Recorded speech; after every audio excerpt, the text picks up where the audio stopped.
We've got Dan, also known as Gucci Smoothie. Essentially, he's I don't know where to begin with fucking everything you're doing. You've got your girlfriend Liz has just won Survivor. That's insane, and we'll talk about that in a minute. In terms of your brand, it's been around for 11 years. Sorry to give you this real formal. Don't want to get all weird, but we got to do it quickly. You've got official AFL collaborations going on. What else has this guy got going on, Jack? I mean, a big brand in StreetX, I think. Jess, you missed that. I would say, yeah. In my eyes, like the way I see it is like, biggest is a weird term in terms of like, well, what are we talking, revenue or followers? Like, I don't know. But in terms of like momentum, that's when I think about your brand. It's just like from a content, from like location, you're always getting places. It's just your brand's full of momentum, Oh, and so we're beyond excited to have you on, and let's just keep talking like we were. Sorry to get all weird with just to give the listener a bit of context, on what you've done. But you're definitely the biggest streetwear brand in Perth. Like that's a given, and I'd maybe love to start there in terms of what's that been like for you? Yeah, it's cool. I mean, the biggest thing for us is we don't want to be known as being from Perth type thing. It's like, Perth's cool, but it's Australia and then obviously the rest of the world. That's why we always try and do stuff everywhere. Perth's, interesting. It's obviously a very small population, but it's great to see the ecosystem that exists pretty much in Perth and how cool it is. And there's a lot going on and how loyal the kids and customers are. People love supporting sort of what's local and what's from Perth. And then the idea with us is sort of trying to uplift everyone in the area to sort of show that you can do far bigger things than just be a Perth brand. Yeah, I think, your brand and yourself, you do that not just for Perth, but for like the whole of Australia. Back to you getting over to LA, Paris, everywhere you go so frequently, collaborating with international brands. Yeah. It's like massive for the industry that you go lead that. Yeah, I think we've done a lot of international collaborations for a long time. Like we were the first ones to sort of start bringing people to Australia, like actually bringing brand owners and bringing certain people. Like we brought Matty Matheson 8 years ago, another famous dude, Matt McCormick, who's now one of the top artists in LA, brought him 7 years ago. Like we brought Anwar from Carrots 8 years ago, probably. Long time ago. And like the whole cool thing with these things is just always loved collaborating. We are very, very particular with it now, but it's making sure we can align with the right people and people we can have fun with type thing. It's always been about that and bringing people together. Absolutely. It's cool if you to start in a place like Perth. I feel like, usually everyone hears these big brands come out of places like Melbourne and Sydney, but for you to come out of Perth and really be, center stage in Australia is, fucking amazing. And I think, we get hit up all the time by kids in Perth, starting clothing brands now and cool, interesting things. And I'm sure that only spurs from, you taking the lead and creating what you have with StreetX. So that's, that's awesome. They know. Exactly. It's on the hoodie. But that's what's cool about, it is cool. Everything we've done has always been to show that you can easily do stuff from Perth. Doesn't matter where you're based. Like when I was growing up, I always wanted a brand, but I was like, why the fuck would anyone buy anything from me? Like I've got no cool story. Like I'm not from the hood. I don't come from the trenches. I don't have any cool fucking. I don't have any cool like backing story. Like my family comes from South Africa. They've got a cool story, but like they came to Australia and gave me and my brother a better life. I don't have a selling proposition. Like I was just like a kid at school. So I was always like, man, really want to start a brand, but I just had no fucking clue how. So then from there, we started as a store originally selling other brands because I was like, I don't know what to fucking do. But maybe if I can get some cool brands that I really like that no one else has got, we can start building we can build something. Did you have any StreetX stuff at that time? No. That's crazy. We had the brand, like the name, but I was like, I don't know. How'd you go about finding those brands to stock? Like just you, Hey, bro. Yeah, and I think that's why I've got such a good relationship with Anwar from Carrots, because this was like when he was just starting Peas and Carrots, which is what it used to be. I just was like messaging him like, hey man, can we sell your stuff? And just like an internet nerd, just contacting brands I liked.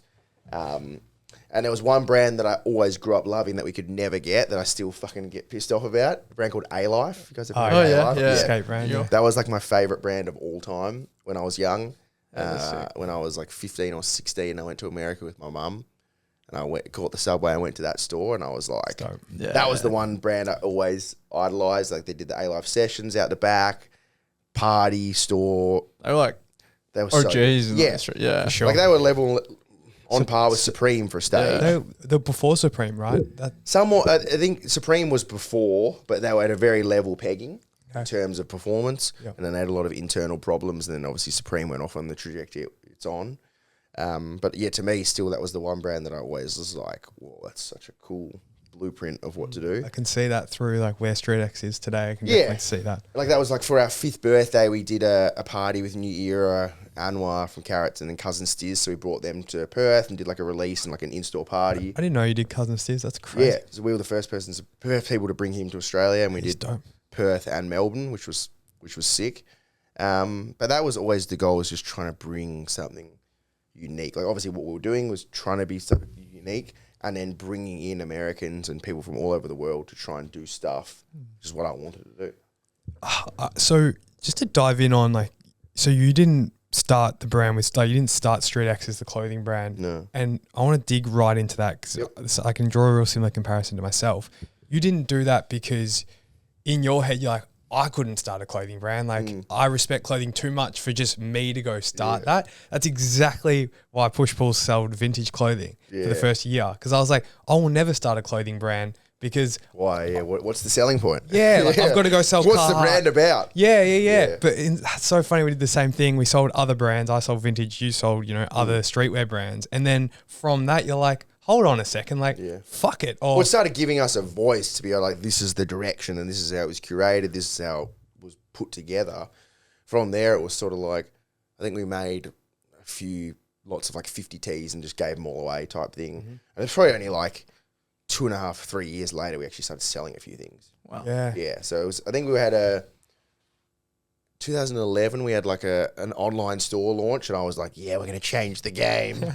And like, online is obviously a complete different world. So like, we sold nothing, and I was like, oh, this is a bit hard. And then we just This is a bit hard. Shit. And then we did like a pop-up store in a place called Fremantle, which I'd never ever been to, but my friend had a gallery, and he was like, do you want to do a pop-up here? And I was like, fuck, it's far from my house, but I'll give it a crack. And I remember like 1 week, the opening day was pretty cool. We sold some stuff, but I remember like 1 week, we did $60 sales in the week, and it was just me like sitting there like, nice. This is interesting. Shit. And then about a year and a half later, a girl who I knew from Fremantle was like, oh, there's these pop-up stores in Northbridge. And I was like, is that busier than Fremantle? Because I didn't go there either. I only went there for nightclubs. And she was like, yeah, it's busier than Fremantle. So I just contacted someone. I was like, signed a lease, like a short-term lease straight away. Didn't even go and look and just moved there. And then it was there for 6 months. And then that did really well. It was really well. We probably did a grand a week or something. Some insanely low number. You're like 20 though. Nothing. And then I was sort of like, well, the online store sells nothing at all. The pop-up store sells a little bit. We need an actual store. Right. And then, a store near us that was this streetwear store closed down. And I just seen it on Facebook. So I just messaged the agent of that store, and I was like, hey, can I get this store? And it was like the shittest location that had always failed. The agent was like, yeah, for sure. I literally looked at it and then didn't even read the lease, just signed it. Signed a 5-year lease. 5 years. Long term. Yeah, signed a 5-year with a 2-year extension clause in it. And then, off we went. And from there, that's when it started doing all right. We started selling a bit more. But that was when it became so focused on the store and not online at all. So we sort of forgot about online for a few years. Everything was so store focused. Are you selling your own product at this point, or is this still? No, this is still all other brands, but a little bit of our own. Okay. Yeah, still so like trickling it in. Yeah, we're starting to sell a bit more of our own, and it's starting to do well. And then we were in that store for 6 years, and by the end of that, it was like 80% StreetX, 20% other brands. Wow. And it was sort of, we came to the realization, I was like, well, this store is cool, but it sort of sucks because the landlord's like the boss. And I was like, probably about 2 years before the lease ended, I was like, we need to just refocus on online. So we've got all the power. And then it came to negotiating that lease, and he was just didn't move. And I was like, man, it's Northbridge is dead, bro. Like, can I have some discount? Really, pretty much like that because I was a bit young. And he was like, nah, bro. And I was just like, all right. And then just found another store and I was like, this one's cheaper and better. Fuck yeah. There you go. He was like, okay. Play on. And I was like, yeah. And then we literally moved. And that was the conversation. And then we moved to this new shop and then built the shop we've now got. So that was where we really went over and above and tried to make something look aesthetically amazing. And then we've been there for almost 3.5 years now. Shit. And then, since then, it's been 100% StreetX. Yeah. What a journey. A lot better, yeah. What I find so interesting about StreetX, right, is people would look at it now and be like, obviously 11 years in the game, and they'd try to replicate it. People come in and do their brands, and they're looking at you as a bit of a case study. But what I don't think brands can ever replicate is the fact that you sold all those other brands means StreetX was growing at its foundational levels. It was a little bit A-Life. It was a little bit, carrots in a sense of like that's where they were buying it from. So your brand was rubbing off like that. And then when you actually drop the hammer and be like, fuck it, we're a real brand, it wasn't like from day one. It was from day 200. Yeah. You know what I mean? But that's even like now. Like it's to me, 11 years is insane. It is insane. I still, if we get container coming in, I still get up early and I'm excited. Like, it's so weird. It's like whenever we get containers arrive, we obviously get a notification that's coming and I'm just so stoked. And like, I just go straight to the photo sample boxes and just open them and look at everything in there. So for me, it's still like, when it was 10 years, I was like, cool, get rid of the 0. This is year 1. But like literally again, the last year, I'm still like it's year 1. Like we've only had a proper team for the last year, pretty much. Yeah, what does that team look like and how has that evolved over the years? So for a long time, there was me and like just a complete control freak in the shop 7 days a week, packing orders all myself because I was like, if I don't do it, someone's going to stuff it up. And that was a very big learning lesson. I was like, I met these guys from a brand called Daily Paper in Europe, one of the biggest brands in Europe right now. And they were a couple years, similar to my age and then maybe a couple years younger and a couple years older. And they were like, man, the first thing you need to do is get out of the fucking shop and stop trying to do everything yourself. You cannot do anything yourself. And that was the first step in being towards where I'm now. And then another guy, Mike Sherman from Chinatown Market, same thing. We discussed it for ages. And he's like, a lot of my friends were like, what are you doing type thing? And I was like, I don't know. I don't know. And then also Anwar from Carrots. Like I discussed a lot of this stuff with a lot of different people. And then, the second I got out of the shop, everything started getting better and working, not in the business, working on the business. And it's probably been, so the last year we've got a full-time general manager who oversees pretty much the whole business with me, full-time designer and our main creative lead. Like he doesn't really call himself the creative director, but he very much is alongside me doing everything creatively. And he brings in a lot of amazing stuff himself. We've got a part-time production dude. We've got two full content guys. And then we've got 3 full-time guys who work at the warehouse, who are across the warehouse stuff, across the shop, across a lot of the stuff within the business. One of them is a full-time printer. So he prints everything sample-wise DTG, and then he outsources any screen printing we have to do. It's a big-ass team. Yeah. Yeah, and then we've got like an army of young legends who all just pack orders. And like, pack kids doing push-ups. Yeah. Off the street or like... Yeah, well, they're all like, again, customers or fans or like friends, little brothers that I think there's about 12 of them who all interchange between the store and warehouse. Wow. And then we're in the middle of getting a new store manager. So we've got quite a few people up. And this is all in the last year, for the most part. Yeah, well, the main ones like full-time content guy, the general manager, the secondary content guy. Yeah, pretty much they've all come in. And then we've got another junior designer at the warehouse too. Yeah, so there's quite a few people but it's pretty much, it's only really the last year and a half is where they've all started working properly as a team. And it's still it's still such early days. That's why I'm so excited about it.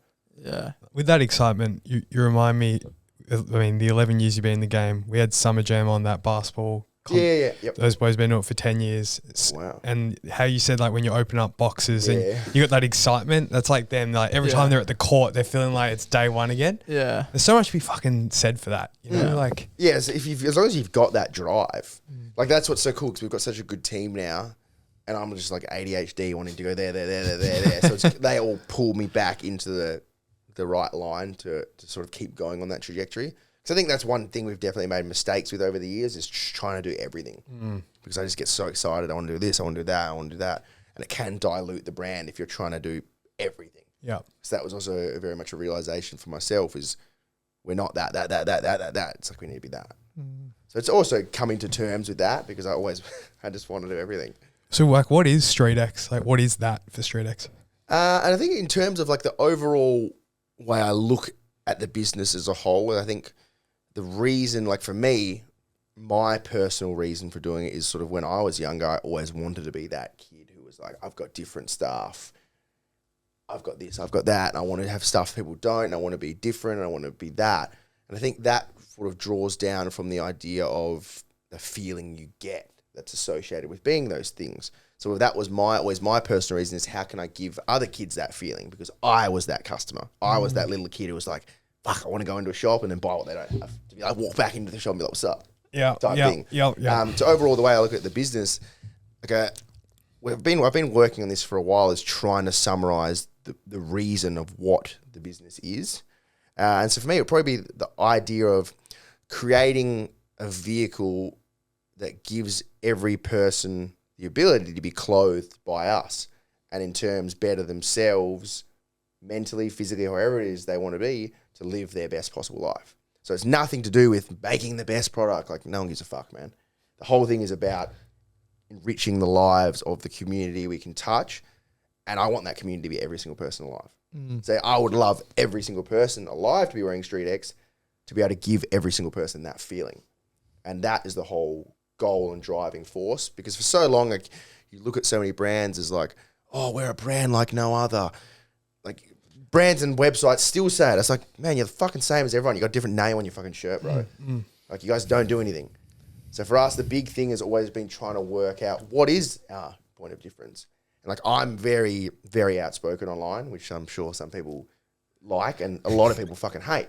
That's completely fine. Yeah. So I've always want the brand to stand as its own thing, as the brand to operate as this vehicle where we can change people's lives without sounding corny and cringe. It's like, it's more so to give kids, especially because a lot of kids are in that position where they're lost, they don't know what they fucking like, they don't know what they're doing. Because when I was that age, like I was always asking for a job at this one shop. They never fucking gave me a job. And I was sort of just like, fuck you. And that's completely fine because we get kids asking us all the time. And they're like, fuck you. Yeah. Well, that's good. Yeah. I want them to be like that. Again, we've got kids who've done that and have got jobs. Like it's just that cycle where you just want to create as much as possible and give kids as much of an opportunity because you got to weed out the ones that you can see it's not reality. Whereas you've had some kids like that who've come to us who have been insane, like amazing. And the whole idea, like I think that's where everyone's always like, what does they know mean? That's where they know has sort of come from, that whole mentality. Because StreetX is StreetX. StreetX is a standalone thing. They know is like our just do it. Yeah. It's our slogan if you want to use it as that, but it's always like it's built off the foundation of that mentality. It's that mentality where it's like someone tells you can't do it. It's like, fuck you. It's that whole idea of always being told no and yes, no. It's like, I can do it myself type thing. And that's where it's always come from. And that's where the fist has always come in as the thing where it's just like, they know. Yeah. And because it's like, people can doubt it, but you're going to do it anyway.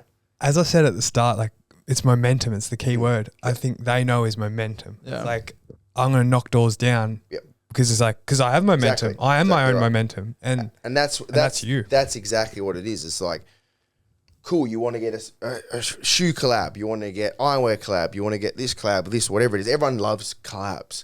You don't need them. You do it yourself. And like you need the acceptance of this person at this shop or this stockist, or if you want to get a job somewhere, you need their acceptance, or you want to be part of this. It's like, you don't need it. You can do it yourself.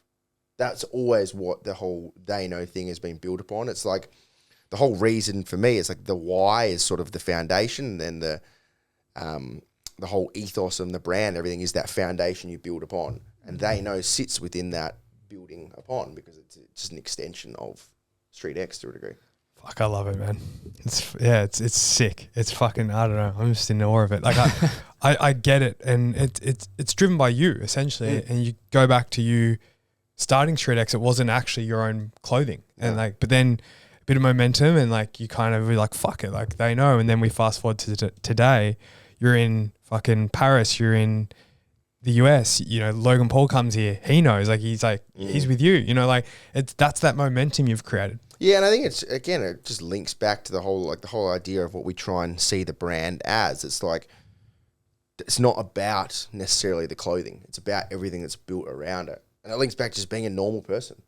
Like, don't have to be rude to people. If someone walks into our store, couldn't care less if you don't buy anything.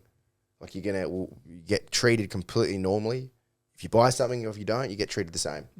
And that's what we try and instill across the board is, number one thing, which sort of linked to what I mentioned with the brand, is about being a normal, good person. Because at the foundation of everything, no matter how cool your fucking brand is, if you're not a good person, it's short term.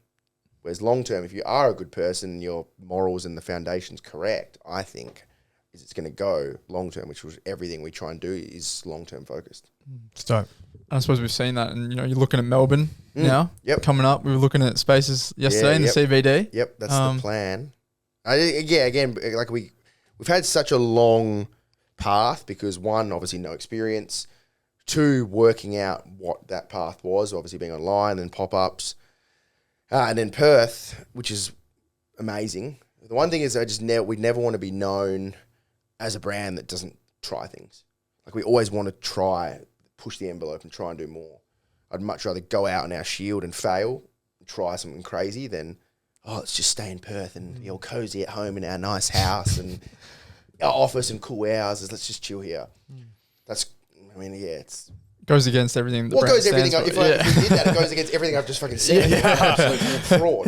Like, we want to clothe every person alive and we want to give everyone this feeling and ability to uplift themselves. It's like, cool, you're a fraud. Yeah. So you're not doing that. You're sitting in Perth. Right. Sure. So that's the whole thing is about... I think Melbourne, I want to do Melbourne is because it's so different to Perth. Perth and Sydney, I think, are closer to each other. They're more LA orientated, whereas Melbourne's more New York-y, East Coast. Yeah.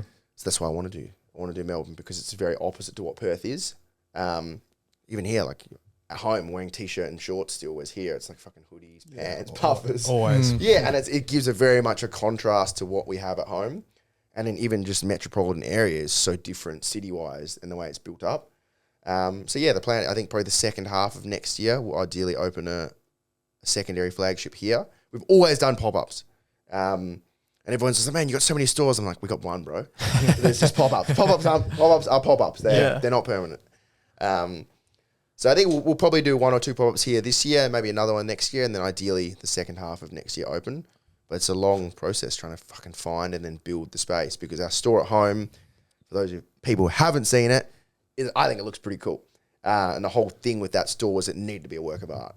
So opening here has to level that up again. There's no backward steps. So it's like we have to keep building on and keeping that momentum rolling and just consistency. Because if you're not consistent, if we have this amazing built-out store at home and then come here and we're on the outskirts in this little shitbox of a store, it goes against everything we're sort of about. You're going backwards in a way. Correct. Yeah. I think in terms of like the ducks lining up, this year you've landed the official AFL club license. And, in the past we've done the Ben Cousins, we've done it, and absolutely smashed it. I might ask you a little bit about that. Yep. Tell us, I think from like the football perspective, Australia, AFL is pretty much religion, especially in Melbourne, especially in Perth. Yep. Tell us getting Ben on and talk us through it. Well, the whole reasoning behind it is like, if you look at Australia, like obviously NBA in America or NFL, like those sports or MLB are like religion and they're so ingrained in the culture and they're cool. Whereas for me, AFL was whack as anything in Australia. Like, honestly. Someone had to say it. It's an amazing sport. Everything about it's sick, but everything associated with is whack. Like, if you look at the NBA, the NFL, and MLB, how they activate, brand alignment, sponsorship deals, how the players are treated, everything is so cool. Like, there's the league walks, walking out to the games, the NBA. Yep. The LA Rams for the Super Bowl last year, like they had multiple brands collaborating with the Rams, activations all leading up to the finals. Whereas AFL is like got all these amazing sports stars, amazing clubs. And Bunnings ads. For so long, nothing. I'm like, these players in reality are somewhat of celebrities in Australia. For sure. It's like, why are they not uplifted more? Yeah. And why are they not doing more? All those US leagues definitely more player driven. Yeah. Yeah. The AFL, that's what I mean about being whack, is because we're so far behind them. And that's ideally where we, obviously without sounding arrogant, is where we want to come in and be like, there's so much more you can do. Like, you guys are legends. Let's make something fucking way cooler. And make it like what it could be. Yeah, that thinking's incredible. You know, you look at the NBA, like half the best players own their own clothing brands, etc. And then I think you brought up Jack Ginnivan before. Like, he's got such a unique style. You know, he wears like knits and distressed hats and big jorts and all that shit. I think, if you, who knows, maybe if StreetX partner up with someone like that and then just kind of like raise him because at the end of the day as well with these footballers, and we speak to so many. I mean, we had Scott on last episode, and we the common theme we speak to these guys about, and one of our owners, Tom Wilson's currently playing as well in the league, and we hear time and time again that these guys don't have much outside of football. And it's like, hey, like, I don't know when they're going to get the message that it's like, use your time in football to build something. So then when you fucking leave the game, you've got something. Momentum. Yeah, exactly. They know. Well, that's literally like, again, it's such a good platform for people in Australia because it's the sport we all grew up watching. Yeah. Like, even if you don't like footy, you can't not appreciate a grand final. Yeah, it's culture. Like, it's just like in high school, it's like, cool, you all go to someone's house, everyone's drinking. It's like grand final day. It's like, footy colours at school and shit. Correct. And that's what's so cool about it, is because there's such an opportunity where there's such a lack of things being done. You can replicate what the NBA and NFL and MLB is doing. And that's what's so good that the AFL are finally coming to terms with now. So we're finally, after years of ripping off their logos, which no one knows that. Everyone knows that. Yeah, correct. When we did finally sign a deal with them, it was like, it's good to finally make this official. And I was like, I don't know what you're talking about. No idea. So what does that license look like to begin with? So it'll be 2 years, and then obviously the Eagles and Dockers is home, so we had to start with them because, of course, they know. Yeah, exactly. That's like, we grew up. We're going to say it about 10 more times. We grew up watching them, so it's like a big part of West Australian culture. Of course, we do that. And in July, we picked 2. We're doing the West Coast and Eagles properly, so we just did a T for the Derby. Doing the West Coast and Freo, and then we're doing 2 East Coast clubs, Bulldogs and Carlton. Sick. One, because Bulldogs, I've got a lot of friends who play for them, and I really, that's why I follow over here.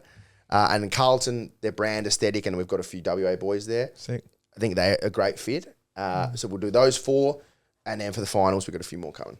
Collingwood's, I love Collingwood, so I really want to do Collingwood's the next thing, but I want to slowly bring that out. They try to get us to do 18 or all the clubs, and I was like, no way. Because it's not about that. It's like, you don't want to design that GWS Giants orange. No, I just it's like, it doesn't align with our brand. Our whole thing is not doing everything. For sure. We want to pick and choose what we can do and what we want.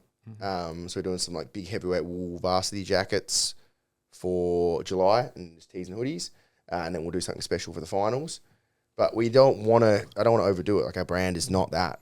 Our brand is not just that. We've got so much more. This is a fun part of the brand, but we're not dedicating our whole life to building 18 different collections. Yeah. Well, then you're kind of just like merchandise. Yeah, so we don't want to do that. Yeah. And that's the problem. It needs to be fit within our brand. Yeah. And it's so cool in terms of the marketing side, the ability we've got with that too. So they're very much forward with us going and doing what we want with that too. So that's going to be... Right. So you pretty much have like free creative discretion. And that's exactly where we wanted it to be, where it almost gives us creative control and creative direction of where we want to send the AFL. Obviously, there's a lot of parameters, colours, designs, but as long as we can get things improved, no problem at all.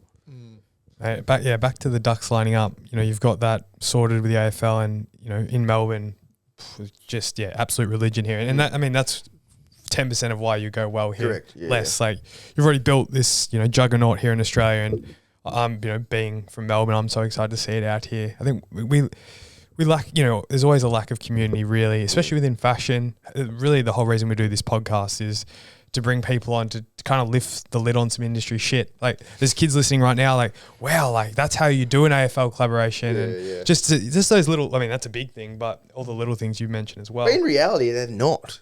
Yeah. They're not, like, as long as you're, like, so Crocs is probably they're over a $4 billion company. So that's probably you'd say they're the biggest one we've done.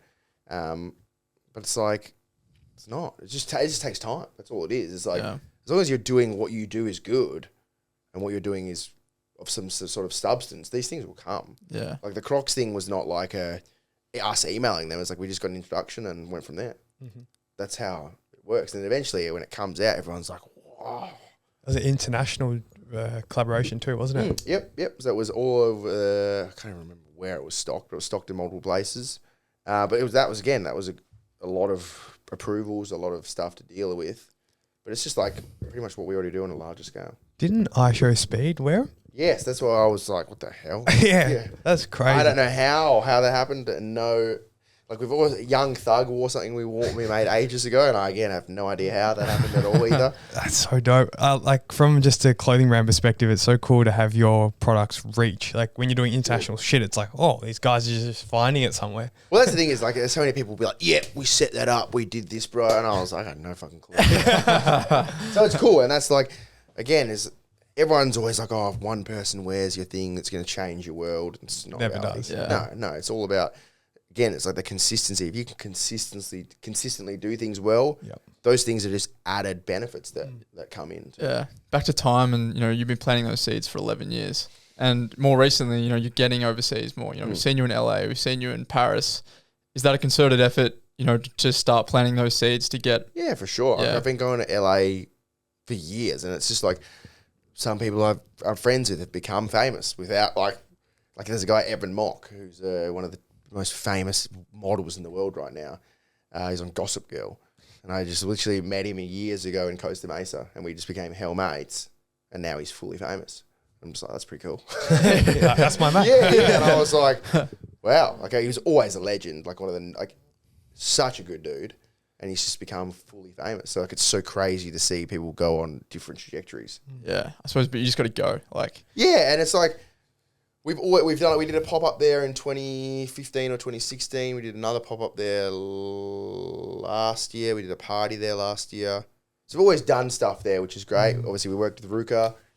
Started last year, so I was over in Costa Mesa after that. What's that like? How are those pop-ups and parties different to Perth and Australia? They're not very. They're pretty much similar. Yeah. Lots of people, lots of alcohol. People love partying. They've all done really well. Which was like, we just did a party at the Ace Hotel with one of my friends, E047, who's a pro skater. Yeah. We did a collaborative thing, and then instead of doing a pop-up like everyone does, we're like, let's do a just straight up party and then release online. And that was sick.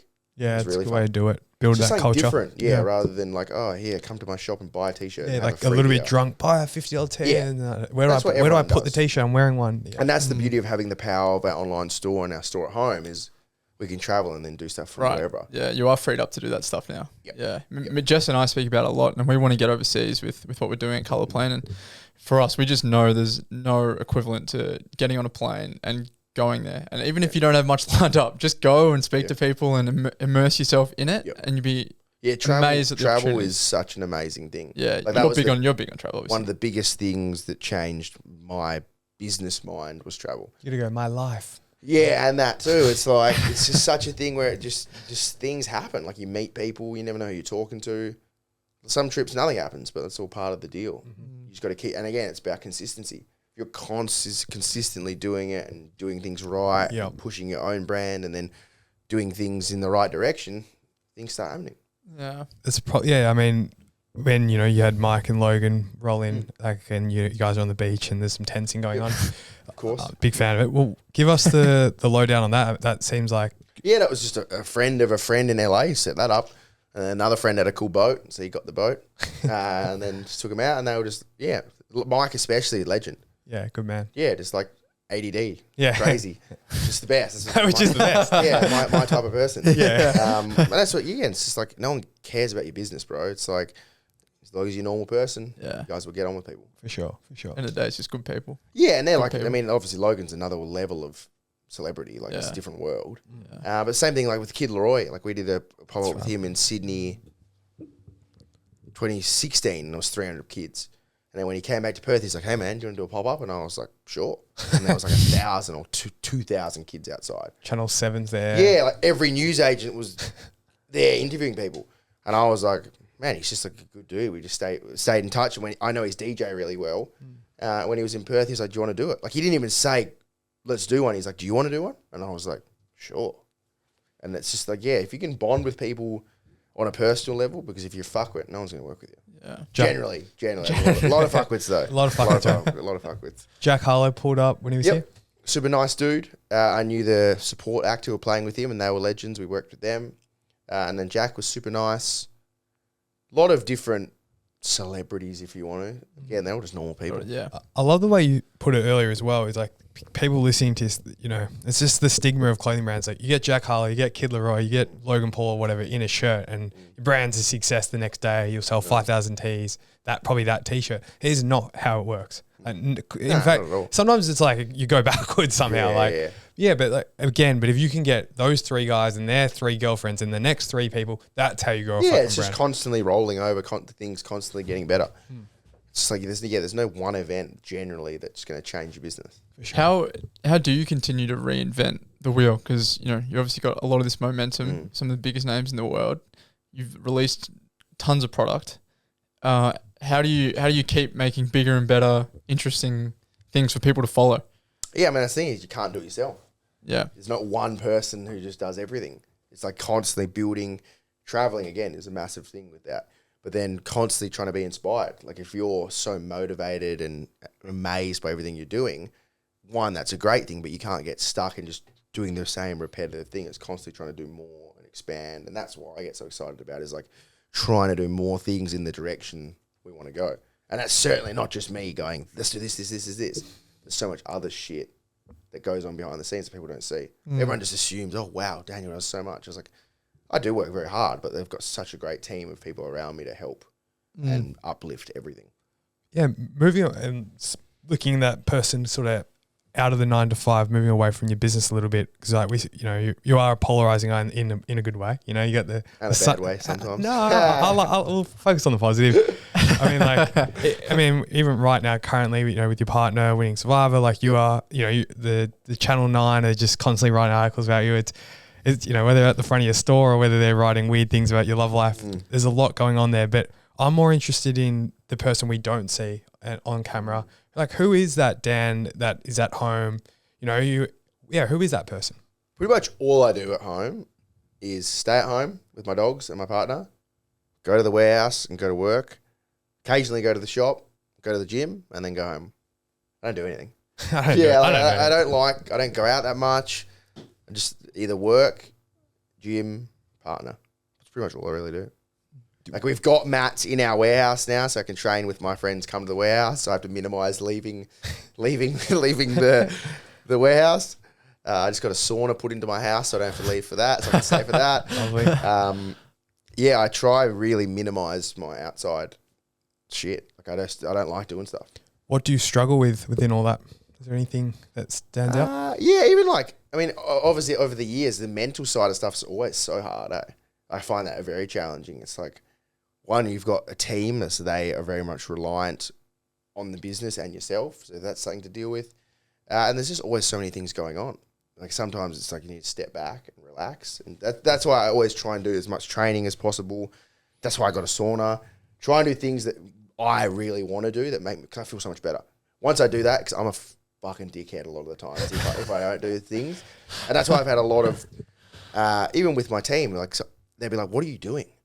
And I'm like, oh yeah, that was my fault. Like I've done things where make rash decisions. Like over the time, I've got so much better, but I've learned so much about myself because like previously, years ago, someone would fuck up and be like, oh, I'll go psycho. Like, what are you doing? But that's reality. That's part of learning and growing with the business. Sure. So I've tried to get a lot better at that now, and it's becoming more understanding and putting myself in an actual leadership role of trying to coach people in the directions they need to go. And that's what's so cool with the team now is they're all getting so good at what they do to really minimize my involvement. But there's so many things. It's like, to me, we're not even close to where I want to be. So there's always that pressure. I'm like, come on, we need to do more. But but it's like it's not so much focused on growth. It's more so I just want everything we do to be the best possible output. Processes? Yeah, because that's something I've realized lately too. Like, I reckon running goals down and shit, like I get too fixated. I'll be like, I'll be honest, I'll be like scrolling like, why haven't we grown today? I'm like, Instagram. And I don't want to be that fucking guy. That sucks being that Because guy. that's the thing, if you become so fixated on, say, one number, for example, and just hitting that number and growth, you're going to put so many important things and affect them detrimentally.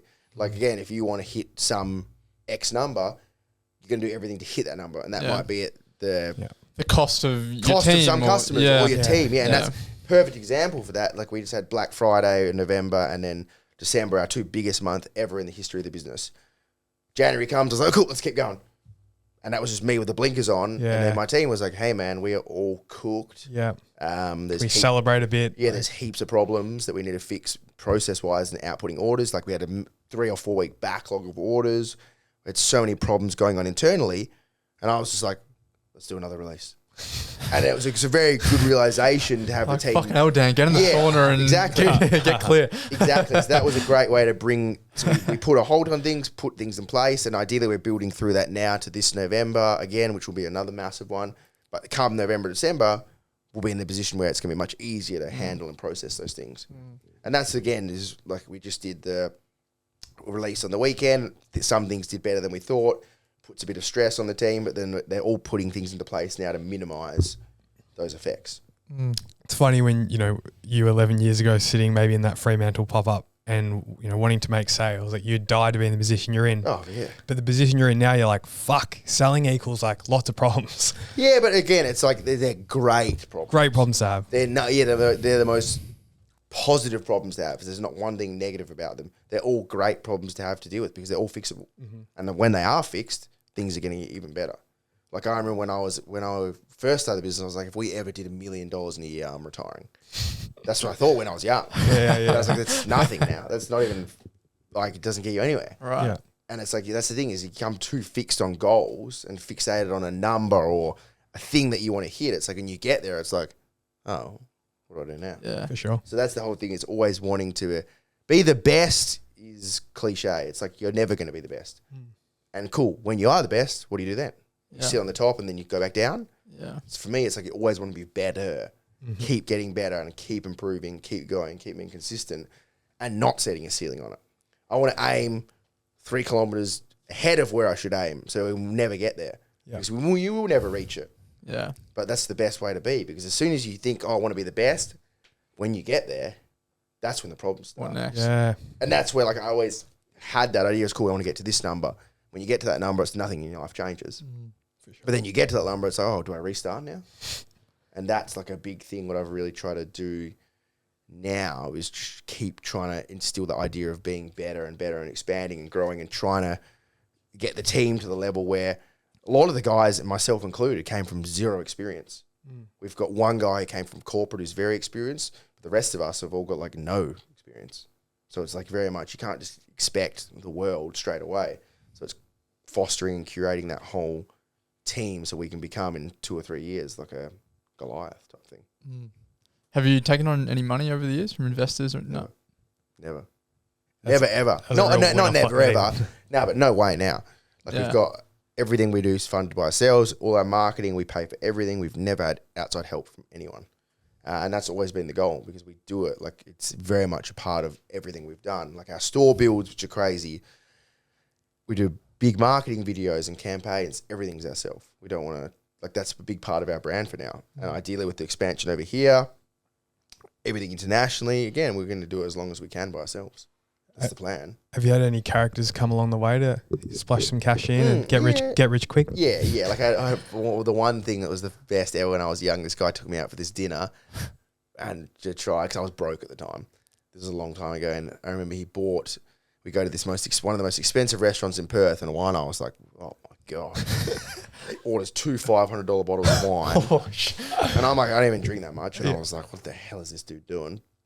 And I was just sitting there the whole time. I was like, if this guy makes me pay for the bill, I reckon I'm going to smack him out. Yeah. Long story short, he ended up paying. And it was just a very weird experience. And thank God I never agreed to anything. Right. Yeah.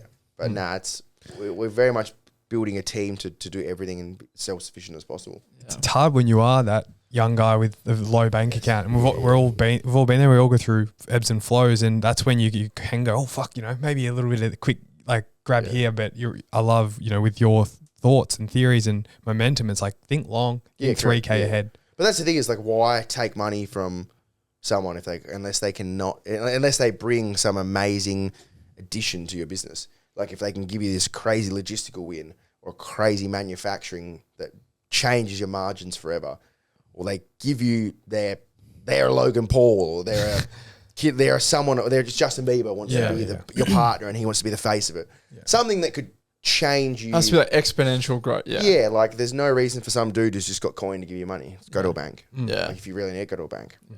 Well said. There's much smarter ways to source funds because once that person gives you money, once you take it, you're attached to them for life. Yeah. And something to be said for that, losing that control. Very dangerous. Partnerships are dangerous. Yeah. That's why I always started the business myself. My team members and the guys with me are very important. But I've always stayed at 100% to myself because I've always seen partnerships end so badly. Yeah. There's a lot that do for sure. We speak to some of them and we've all been there, but moving forward, I guess just, wanting to speak on behalf of everyone in Australia and hopefully globally as well, for those little couple Swedish listeners that we do have, the way you push the envelope with your marketing, with your product, thinking big, I just want to thank you. It definitely rubs off on everyone, man. And certainly speak for myself, but I know many people, the way they think about you. Even Pat the other day, my mate texted me and he's just like, it's like shit, the way he was. Fuck, he's a freak. Yeah. Fucking know. That's the truth of it. Nah, the reality is the effect, literally everything we've spoken about today is real. It rubs off on people. But I think the biggest thing, and I thank you, obviously, the biggest thing for that is you have to be, it links to what we said, you have to be yourself. If you have this big act or this big thing and as much as I don't want to say I'm a personality, on social media it might look very much like that, but from meeting me, if you met me and I was this quiet guy who couldn't look you in the eyes, wouldn't shake, limp handshake, or very the opposite of what I am. To me, I very much stand and I think I'm quite similar to what I am online, which a lot of people like and a lot of people hate, which is completely fine because if you're going to be unique and you want to be yourself, it's always going to have people who don't like it. And that is a big part, I think, for me, also linked back to what we spoke to before, a big part of being yourself in terms of personal brand or business is you're always going to deal with people who don't like it. And that is to me, is a positive thing because the fact that people don't like it means you're doing something that hits a market and you want to hit a market because everyone cannot always like it. They can't win everyone. And I've had the mistake so many times where I've tried to win people who are so far gone and it's just bang, bang, bang, bang. And I'm brick wall. Yeah. And I was when I was younger, I was so man, why do these people not like me? You can't have everyone love it. And that's the thing I've always our whole ethos with the brand is we want to give the ability for everyone to feel this certain way. And that's why I like it because we're aiming where we probably will never get. And that's such an important thing. And I think especially for the young kids, that's the biggest thing to realize is I say no to people. Everyone's going to say no to someone. You're going to get more no's than yeses. That's completely fine. And I think it's getting used to that and being aware of that because if you're so content with yourself and the business and the brand or whatever it is, those no's are fine because someone's eventually going to say yes. That's, I think, the biggest thing to take away at the end. Fucking oath. I love that. Love it, man. Man, can't wait to see where this momentum continues to take you and get down to Melbourne. Get down to Melbourne and they know. Appreciate you, brother. Oh, no.